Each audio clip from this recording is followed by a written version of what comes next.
Grace Larson, Maple Hills Drive.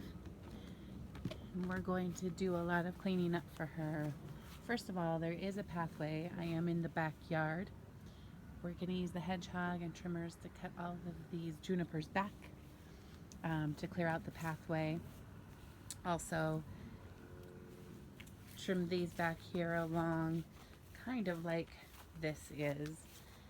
Weeding out all the beds. There's a few dandelions there next to the peonies. Deadheading the peonies.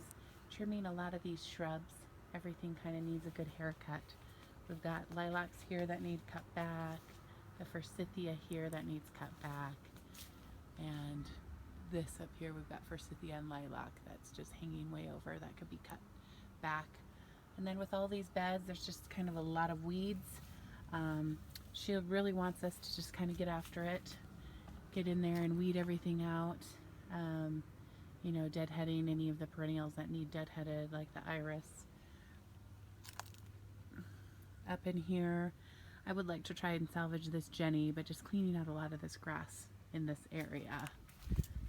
And then blowing off her decks and pathways. We will need the weed eater to weed eat all of this dead grass up here and along here where the vinca is. And she will water, so it'll be easy to pull out.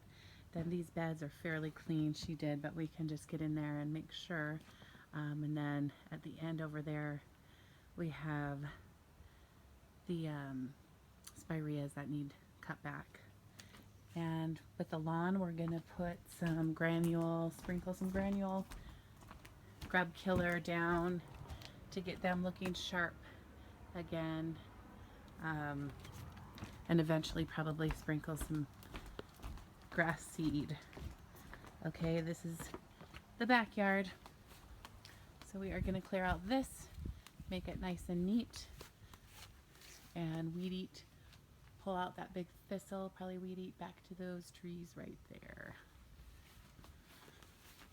And we are down along here. She would like the creeping Jenny trimmed back just so it's nice and neat in the box.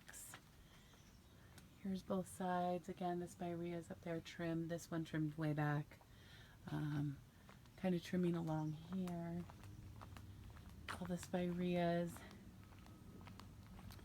And then in the front, she really said that, you know, if the weeds are kind of taking over some of the ground covers, just to kind of dig everything up, except, of course, the snapdragons. Those need deadheaded, which is a quick little snip. Just so that they bloom more, but we've got lots of clover in here, and morning glory and grasses that are kind of intertwined. This is a candy tuft, so we'll try and salvage, you know, most of the perennials, but get in here and get our poppers and get out a lot of the debris. This all looks pretty good. Any little trimming that you might think that might need to be done. That's where the pathway comes from the back, so that shrub down there can be trimmed.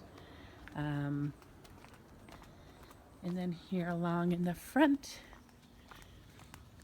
just kind of getting all this weed free, cleaned out, shrubs trimmed, forsythia trimmed. With these daisies, she really wants them thinned out. She wants just a bunch here and there left.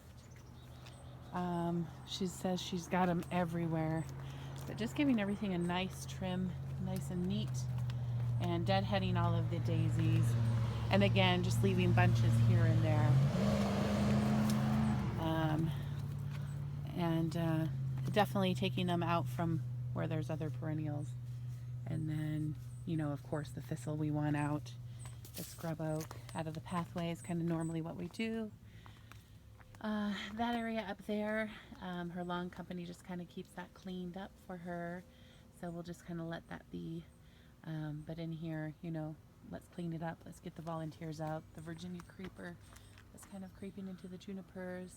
These volunteers here, and just kind of keep it weed free and cleaned up. These potentillas can be trimmed back a bit. But all in all, that is her house.